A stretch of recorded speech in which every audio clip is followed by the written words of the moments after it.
Hello everybody and welcome to my tutorial on how to create a storyboard. Today I'm going to be running through the basics of storyboarding and telling you everything you need to know when making your next storyboard. A storyboard is a visual document that communicates to your camera operators and crew what your film will look like. It pairs with your script and is a really vital element in the pre-production or planning stage of any sort of film project. A good way to think of a storyboard is like a comic strip, but in a storyboard, each different tier is going to represent a different shot in your film. You'll find your project is much easier to film and edit if you've had time to sit down and visually draw out what your scene will look like. But before we get started, here are a few things you need to know. The first important thing you need to know is that you don't have to be a good drawer to make a good storyboard. You don't have to do this, or look like this to make one. As long as you can hold a pencil and draw a stick figure, you'll be just fine. Another thing to keep in mind when creating your storyboard and planning your film is your different shot types. Shot types are the different kinds of framing used in a film. The main ones we'll be dealing with in this tutorial are a wide shot or WD, a medium wide shot or MWD, a mid shot or MS, a medium close-up or MCU, a close-up or CU, a big close-up or BCU, and finally an extreme close-up or ECU. Generally, wide shots are used to establish scenes, mid shots are used to place characters within their environment and show action in the film, and close-ups are used to show more specific close-up action or emotion within a character. So the first and probably most important step in making your storyboard is to physically draw out your shots. If you like, you can do this digitally using your mouse or graphics tablet, but today I'll just be using a simple notebook and pen. I'm going to be storyboarding a scene where a person walks to the fridge and pours himself a glass of milk.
So if you're anything like me, your first storyboards probably aren't going to be the neatest thing.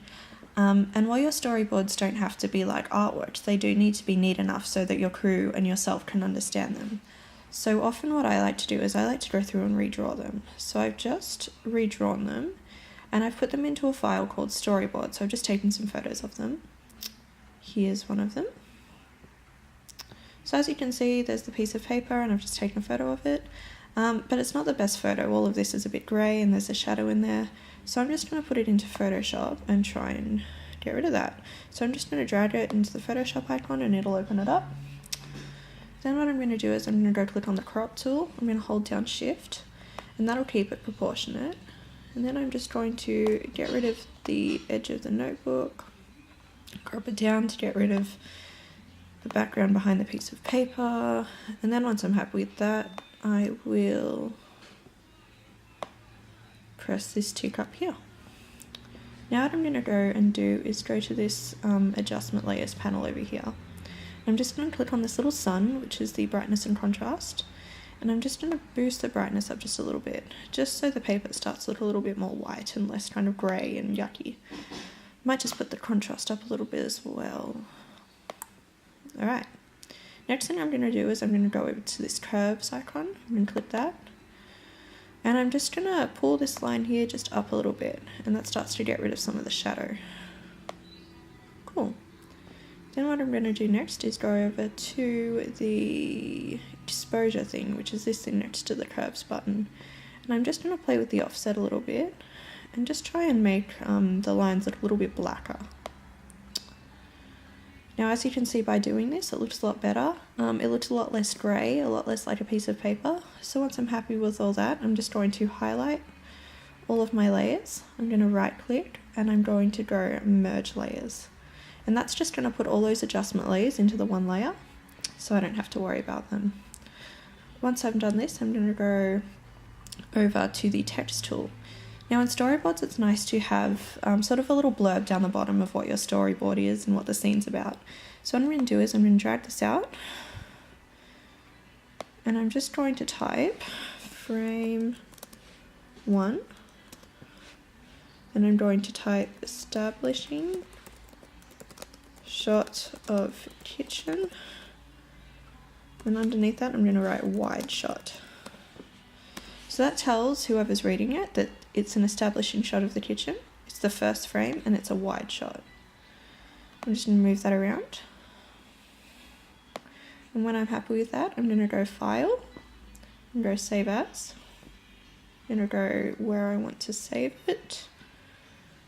I'm going to go down to the drop down menu and click on JPEG, and then I'm just going to rename it Frame 1. And there you go. Just make it a large file so you have maximum resolution, and that's it. And this way, when I open it up again, you have this one nice looking frame, and from there it's ready to format. Alright, so now that I have finished fixing up all of those little frames, I'm just going to format them, and I'm going to do this in InDesign. You can do this in pretty much any publisher you've got. You can either just like print them out as is, stick them on something, or you can just use Microsoft Word, but I just like using InDesign because I think it's a little bit nicer. So what I'm going to do is I'm going to open up InDesign over here. I'm going to go File, New Document, and I'm just going to have it so it has 3 pages. And then I'm going to click OK. Alright, so now I have the 3 pages over here. You can zoom in and out. If you're not familiar with InDesign, it's pretty easy. So I've got my title page here, and I've got my 2 pages over here where I'm going to put the actual storyboard. So on my title page, what I'm going to do is I'm going to go click on this text title over here, and I'm just going to say storyboard blue, and then I'm going to just make that, let's just say about 60, and I'll center that. Put it in a nicer font. We will go with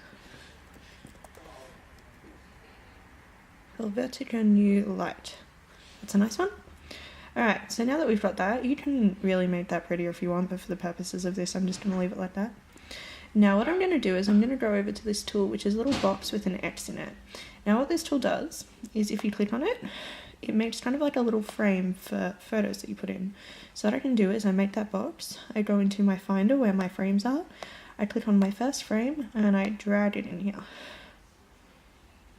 And then from there it just goes in there. Now what I'm going to do is bring up to this little tool up here where it says Fill Frame Proportionally. So I'm just going to click on that, and there is my scene. I might make that like a little bit bigger. Then once again I click on Fill Frame Proportionally. And then if I zoom in, it's got my little storyboard, and it's got the little thing I put under here. Now I'm just going to go Edit, Copy, Edit, Paste. And I'm going to double click on that, and I'll go Delete, and then there's my frame again. So then I'm going to take frame 2, I'm going to put it in, and I'm going to go fill frame proportionally. Then I'm going to go again, edit, paste, go down, I'm going to double click and go fill frame. Oops, sorry, get rid of that. Then I'm going to go into my finder. I'm going to find frame 3. I'm going to put that in, and I'm going to go into fill frame proportionally. And what that'll do is that just sets out your storyboard nicely. Now I'm going to do that again, edit, paste, I'm going to go over here, line that up nicely, double click, delete, finder, frame 4, click on it, fill frame proportionally, same thing, edit, paste, put it there, double click, delete, finder, frame 5, click on it, fill frame proportionally. Then another time, edit, paste, drag it down, double click, delete, finder, frame 6, drag it in, click on it, fill frame proportionally. Now there is one more frame to go in there, so I'm just going to resize these a little bit so I can fit one more in there. And you can really format this however you like. I'm just going to do it really quickly.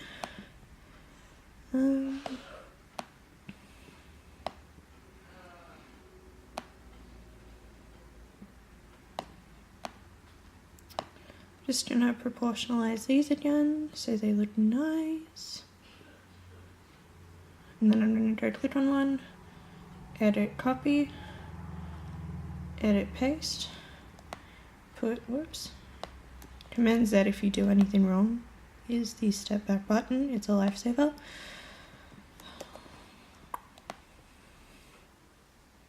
Alright, then I'm going to double click on this, delete that, go into my finder, put the last frame in. Now what's happened here is the text that I put in Photoshop is actually really small. So if I want, what I can do is I can go in here and I can just type in my different frames. That's only if you want to though. If you're happy with it how it is, that's fine.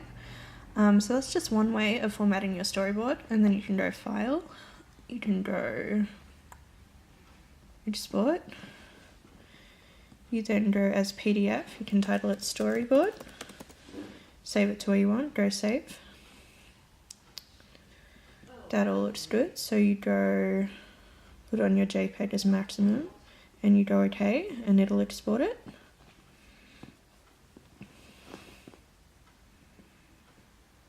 This may take a while depending on how many storyboard frames you have. And then in here is your storyboard. Now, I would actually recommend doing the titles down the bottom just because it's a bit small. But that's just one way you can set it out. It looks quite nice. And then your storyboard's all done and it's ready for submission.